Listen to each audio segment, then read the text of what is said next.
எல்லா தமிழ் மக்களுக்கும் என்னுடைய வணக்கம். இன்றைக்கி நம்ம கேரளா சமையலில் அடப்பிரதமன் தான் செய்ய போகிறாங்க. நிறைய பேர் கேட்ட ஒரு ரெசிபி தான் இது. இன்றைக்கி அது ட்ரெடிஷனலாக எப்படி செய்யலான்னு நம்ம பார்த்துட்டு வரலாம். ட்ரெடிஷனில் செய்கிறதுனால வீடியோ கொஞ்சம் லெங்க்த்தியாக போயிருக்கு, இருந்தாலும் எப்படி செய்கிறேன்னு பார்த்துட்டு வரலாம். பாருங்கள், அதுக்காக ஒரு 1/4 கிலோ பச்சை அரிசி நான் இங்கே எடுத்து வச்சுருக்கு. 250 கிராம் பச்சை அரிசி. இந்த பச்சை அரிசி சாதாரணமான பச்சை அரிசி தான். இந்த தோசைக்கு அதே மாதிரி நம்ம புட்டு அப்பம் எல்லாம் செய்கிற அதே பச்சை அரிசி தான், இட்லி அரிசி கிடையாது. இது 2-3 டைம் நல்லா கழுகிக்கோங்க. நல்லா கழுகி எல்லா அழுக்குமே போனதுக்கப்புறம் ஒரு 4 மணி நேரம் ஊற வச்சுக்கோங்க. 4 மணி நேரம் ஊறினதுக்கப்புறம் வடிகட்டி எடுத்துக்கோங்க. நல்லா ஃபுல்லாக தண்ணி போனதுக்கப்புறம் இது மிக்சியில் போட்டு கிரைண்ட் பண்ணி எடுத்துக்கோங்க.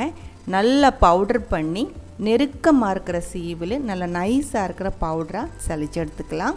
நம்ம இடியப்பத்துக்கெல்லாம் எடுக்கிற அதே சீவில் எடுத்துக்கலாம். அந்த பவுடரோட அளவு பாருங்கள். நான் இப்போ நம்ம அரிசி எடுத்த அதே கப்புக்கு 2.25 கப்பு பவுடர் கிடச்சிருக்கு. இப்போ நீங்கள் அப்பத்துக்கெல்லாம் கொஞ்சம் அதிகமாக மாவு ரெடி பண்ணுற, அதிலிருந்து கொஞ்சம் மாவு எடுத்துகிட்டு அடை செய்யணும் அப்படின்னா 2.25 கப் அளவுக்கு எடுத்துக்கோங்க. இப்போ இது நம்ம பேட்டர் ரெடி பண்ணி எடுத்துக்கலாம். அதுக்காக ஒரு 1/4 டீஸ்பூன் அளவுக்கு உப்பு, ஒரு 2 டேபிள் ஸ்பூன் அளவுக்கு நெய், சுத்தமாக இருக்கிற நல்ல மணமாக இருக்கிற நெய்யாக இருந்தால் நல்லாயிருக்கும். நெய் எப்போவுமே அடப்பிரதமனுக்கு கொஞ்சம் அதிகமாக தேவைப்படுது. நெய் போட்டதுக்கப்புறம் கையில் நல்லா ஒரு டைம் மிக்ஸ் பண்ணிக்கோங்க. இல்லாருந்து இந்த மாதிரி விஸ்க்கு வச்சுட்டு நல்லா அந்த பவுடர் கூட நெய்யை மிக்ஸ் பண்ணி விட்டுக்கோங்க. அதுக்கப்புறம் 1/2 கப்பு தண்ணி ஊற்றி தான் நான் இந்த மாவு ரெடி பண்ணுறேன். 1/2 கப்பு தண்ணி அப்படின்னா 120 ml தண்ணி. தண்ணியோட அளவு அதிகமாகக்கூடாது, கொஞ்சம் கம்மியாக இருந்தாலும் பரவாயில்ல. மெதுவாக ஊற்றிட்டு மிக்ஸ் பண்ணிக்கோங்க. ரொம்ப லூஸ் ஆகக்கூடாது. அது ஏன்னு நான் சொல்கிறேன், நம்ம வாடையில தான் செய்கிறேன். ரொம்ப லூஸ் ஆகிடுச்சின்னா அடை கரெக்டாக வராது. இப்போ பார்த்துக்கோங்க, நம்ம பேட்டரோட கன்சிஸ்டன்சி இந்த மாதிரி இருக்கணும். இதோட இன்னும் கொஞ்சம் கட்டியாக இருந்தாலும் பரவாயில்ல, ஆனால் லூஸ் ஆகக்கூடாது. இட்லி மாவோட பதம். அடை செய்கிறதுக்காக நான் இங்கே எடுத்துருக்கிறது வாழையில தான். ட்ரெடிஷ்னலாக நம்ம வாழையில தான் அடை செய்வாங்க. அது கெட்டி வைக்கிறதுக்காக எடுத்துருக்கிறது வாழையோட நூல், வாழை நாருன்னு சொல்லுவாங்க. அதுவும் எடுத்து வச்சுருக்கு. ஆனால் அதுக்கு முன்னாடி இது ஒரு ஸ்டீமர் சூடு பண்ணி வச்சுக்கலாம். நம்ம இது ஆவியில் தான் வேக வைக்க போகிறேன். அதுக்காக முதல்ல அதை அங்கே ரெடி பண்ணி வச்சு அந்த தண்ணி கொதிக்கிறதுக்குள்ளே இங்கே அடை ரெடி பண்ணி கெட்டி எடுத்துக்கலாம். எப்படின்னு சொல்கிறேன். வாழையில நல்லா கழுவி தொடச்சி நீட்டாக எடுத்துக்கோங்க. அதுக்கப்புறம் ஒரு ஸ்பூன் அளவுக்கு மாவு இதே மாதிரி ஊற்றிக்கோங்க. அதுக்கப்புறம் கை வச்சிட்டா இல்லை அந்த ஸ்பூன் வச்சிட்டா இதே மாதிரி நைஸாக ஸ்ப்ரெட் பண்ணி விட்டுக்கோங்க. பெரிய சத்திக்கு, இந்த மேரேஜ் ஃபங்க்ஷன்ஸ்க்கு அந்த மாதிரிலாம் ட்ரெடிஷ்னலாக இந்த மாதிரி அடை செய்யும்போது இதே மாதிரி சின்ன சின்ன இலையாக கட் பண்ணி மெதுவாக ஸ்பூனில் ஊற்றி அந்த மாதிரி எதுவும் செய்ய மாட்டாங்க. பெரிய இலையாக கட் பண்ணிவிடுவேன். அது அந்த இலை க்ளீன் பண்ணதுக்கப்புறம் கையிலே அந்த மாவு நல்லா இதே மாதிரி நைஸாக ஸ்ப்ரெட் பண்ணதுக்கப்புறம் கொதிக்கிற தண்ணிக்குள்ளே போட்டு தான் அது வேக வைப்பாங்க. மோஸ்ட்லி அப்படி தான் பெரிய சத்திக்கெல்லாம் செய்வாங்க. இது நம்ம இப்போ வீட்டில் செய்கிறதுனால சின்ன இலையில் நமக்கு முடிஞ்ச மாதிரி நம்ம பண்ணி எடுத்துகிட்ருக்கு. பாருங்கள், இப்போ இது ரெடி ஆயிடுச்சு. மடிச்சிக்கலாம். மெதுவாக மடிச்சுக்கோங்க, ரொம்ப பலம் கொடுக்காதீங்க. மாவு தின்னாக இருக்குது. மடித்ததுக்கப்புறம் வாழையோட அந்த நூல் வச்சு கெட்டிடலாம். இந்த ப்ராசஸிங் எல்லாம் பார்க்கும்போது நீங்கள் நினைப்பீங்க, எதுக்கு இவ்வளோ கஷ்டப்பட அடை செய்கிற அப்படின்ட்டு. முதல் காலத்தில் இப்படி தான் அடப்பிரதமன் செஞ்சிட்டு இருந்தேன். ரொம்ப டேஸ்டியாக இருக்குது அடப்பிரதமன். ஆனால் இப்போ இந்த அடை மார்க்கெட்டில் ரெடிமேடாக கவரில் வாங்குறதுக்கு கிடைக்கும். நீங்கள் அந்த மாதிரி தான் செய்கிற அப்படின்னா அதோட பின்னாடி எழுதியிருக்கிற டிஸ்கிரிப்ஷன், இந்த அடை எப்படி வேக வைக்கிறதுன்னு எழுதியிருக்கும். அது கரெக்டாக படித்து பார்த்துட்டு அதே மாதிரி நீங்கள் அடை வேக வச்சுக்கோங்க. மிச்ச ப்ராசஸ் நம்ம இப்போ காமிக்கிற மாதிரியே செஞ்சுக்கலாம். பாருங்கள், எல்லாமே கெட்டி ரெடி பண்ணி எடுத்து வச்சதுக்கப்புறம் ஸ்டீமரில் தண்ணி நல்லா கொதிச்சிருச்சு. அதுக்கப்புறம் இது மேலே வச்சுட்டு மூடி வச்சுக்கலாம். ஒரு 5-6 நிமிஷம் நல்லா ஃப்ளேமில் வெந்தால் போதும். ரொம்ப சீக்கிரம் வெந்துடும். நல்லா வெந்ததுக்கப்புறம் உடனே மூடி திறந்து சூடோடே இந்த அடை கெட்டி வச்சுருக்கிறத அப்படியே எடுத்து நார்மல் தண்ணிக்குள்ளே போட்டு ஆற வச்சுக்கோங்க. தண்ணி சூடாக வேண்டிய நார்மல் தண்ணிக்குள்ளே போட்டு ஒரு 10 நிமிஷம் அதை ஆறட்டும். அதுக்கப்புறம் நம்ம இதை அடையாக பிரித்து எடுத்துக்கலாம். தண்ணிக்குள்ளே போடலை, ட்ரையாக அங்கேயே வச்சிருச்சு அப்படின்னா அடை திக்காகி போயிடும், ரொம்ப ஹார்டாகி போயிடும், சாஃப்டாக கிடைக்காது. அது ஒரு டைம் பார்த்து பண்ணிக்கோங்க.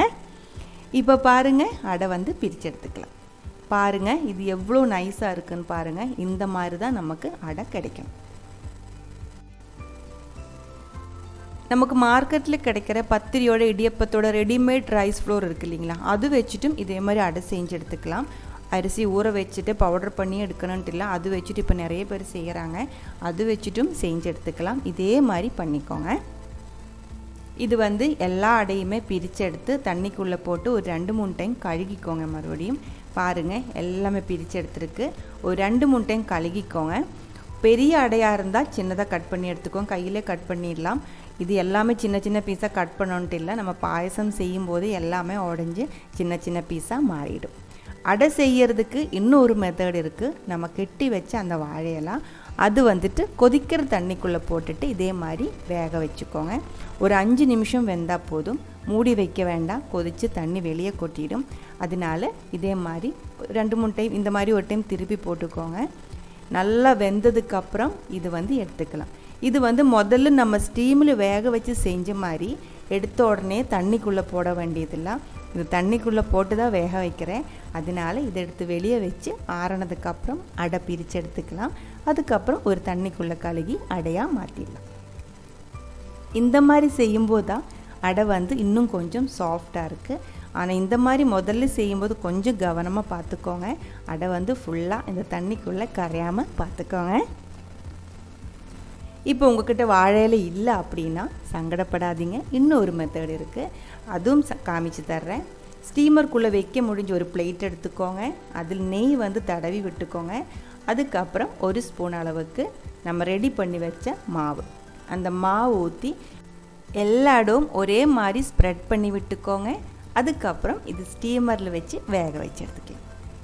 நைஸாக இருக்கணும், ரொம்ப அதிகமாக மாவு ஊற்ற வேண்டியதில்லை. இப்போ பாருங்கள், எல்லா இடம் ஒரே மாதிரி ஸ்ப்ரெட்டாக இருக்குது. சூடாக இருக்கிற ஸ்டீமருக்குள்ளே வச்சு ஒரே ஒரு நிமிஷம் போதும் இது வேகிறதுக்கு. ரொம்ப தின்னாக இருக்குது. ஒரே ஒரு நிமிஷம் வெந்ததுக்கப்புறம் எடுத்துக்கலாம்.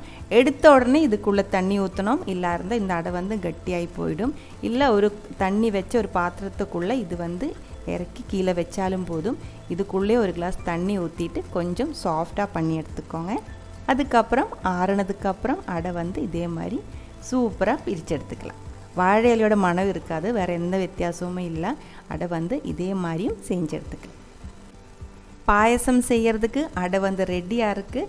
அடை நம்ம செஞ்சு எடுத்து தான் பாயசம் செய்கிறேன், அதனால தான் டிலே ஆகிருக்கு. அடை வந்து மார்க்கெட்டில் தான் வாங்குகிறேன் அப்படின்னா பாயசம் சீக்கிரம் பண்ணி எடுத்துக்கலாம். அடை இங்கே இருக்கட்டும். அதுக்குள்ளே வெல்லம் வந்துட்டு ரெடி பண்ணி எடுத்துக்கலாம். 1/2 கிலோ வெல்லம் நான் இங்கே எடுத்துருக்கு. அது கரைய வைக்கிறதுக்காக ஒரு 120 ml தண்ணி, 120 ml தண்ணி 1/2 கப் இருக்கும், அது ஊற்றி நல்லா கரைச்சி எடுத்துக்கோங்க. அதுக்குள்ளே ஃபுல்லாக மெல்ட் ஆனதுக்கப்புறம் இது வந்து நம்ம ஸ்ட்ரெயின் பண்ணி நம்ம எடுத்து வச்ச அடைக்குள்ளே ஊற்றிக்கோங்க. எந்த பாத்திரத்தில் தான் நீங்கள் பாயசம் செய்கிற அப்படின்னா அந்த பாத்திரத்துக்குள்ளே அடை போட்டு அதுக்குள்ளே வெல்லம் ஊற்றிக்கோங்க. அதுக்கப்புறம் ஸ்டவ் ஆன் பண்ணி மீடியம் ஃப்ளேமில் வச்சுக்கோங்க. நல்லா மிக்ஸ் பண்ணிகிட்டே இருங்க, அடி பிடிக்கக்கூடாது.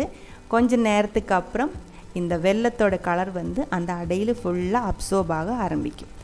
இது ஃபுல்லாக வத்தனம், தண்ணி மாதிரி இருக்கக்கூடாது. நல்லா இதுக்குள்ளே இந்த வெல்லம் ஃபுல்லாக இந்த அடையில் பிடிச்சு இது வந்து நல்லா திக்காகும்.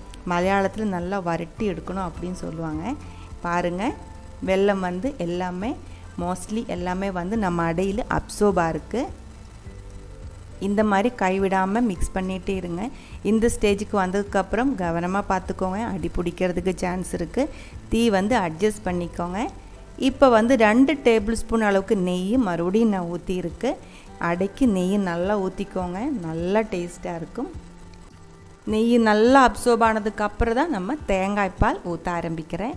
ஒரு பெரிய தேங்காய் தான் எடுத்துருக்கு இந்த அளவு பாயசம் செய்கிறதுக்கு. அந்த பெரிய தேங்காயிலிருந்து 2 டைப்பு தேங்காய் பால் நான் எடுத்து வச்சுருக்கு.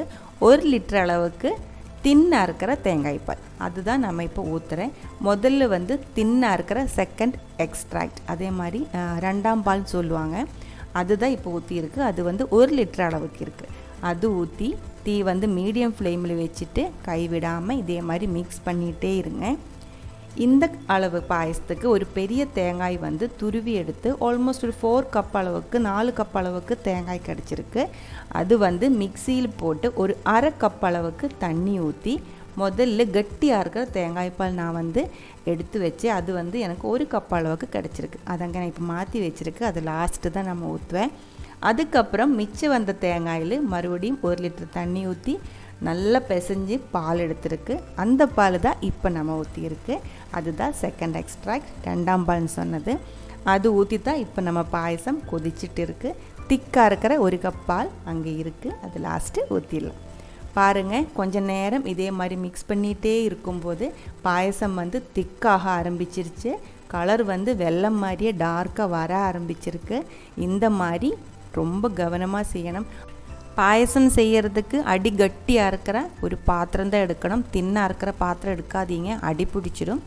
இப்போ பாருங்கள், பாயசம் வந்து திக்காயிருச்சு. திக்கானதுக்கப்புறம் 1 டேபிள் ஸ்பூன் அளவுக்கு ஏலக்காய் பவுடர் அதுவும் வந்து போட்டுக்கோங்க. கொஞ்சம் அதிகமாக போட்டுக்கோங்க, நல்ல மணமாக இருக்கட்டும்.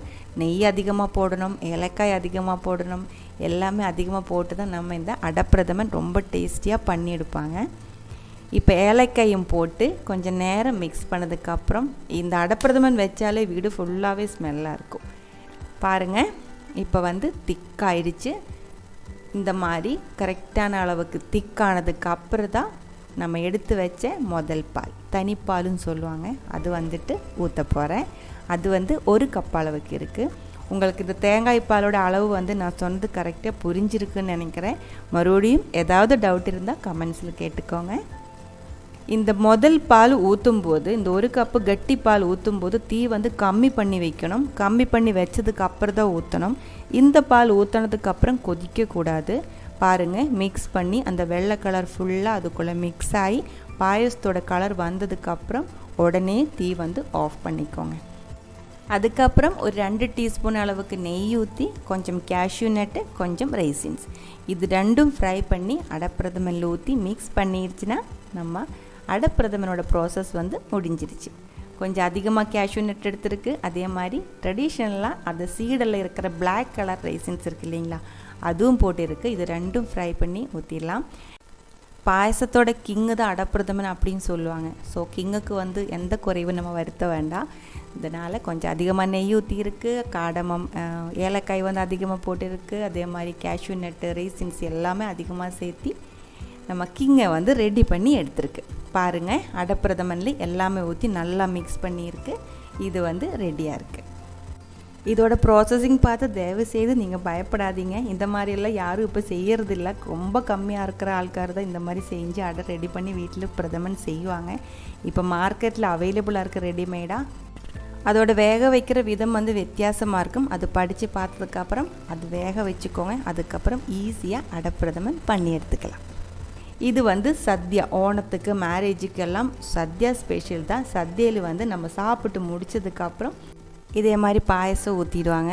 அதுக்கப்புறம் பழம், பப்படம், கொஞ்சம் பிக்கல், இது சேர்த்து தான் நம்ம இந்த பாயசம் சாப்பிடுவாங்க. இந்த ஒரு ரெசிபி உங்களுக்கு பிடிச்சிருக்கு அப்படின்னா கண்டிப்பாக ட்ரை பண்ணி பாருங்கள். ட்ரை பண்ணி பார்த்ததுக்கப்புறம் உங்கள் கமெண்ட்ஸ் எல்லாம் சொல்லிவிடுங்க. இந்த சமையல் பிடிக்கிற ஃப்ரெண்ட்ஸுக்கு ஷேர் பண்ணி விட்டுக்கோங்க. நீங்கள் இதுவரைக்கும் கொடுத்துட்ருக்கிற சப்போர்ட்டுக்கு ரொம்ப ரொம்ப நன்றி. உடனே பார்க்கலாம் இன்னும் ஒரு ரெசிபியோட. அது வரைக்கும் வணக்கம்.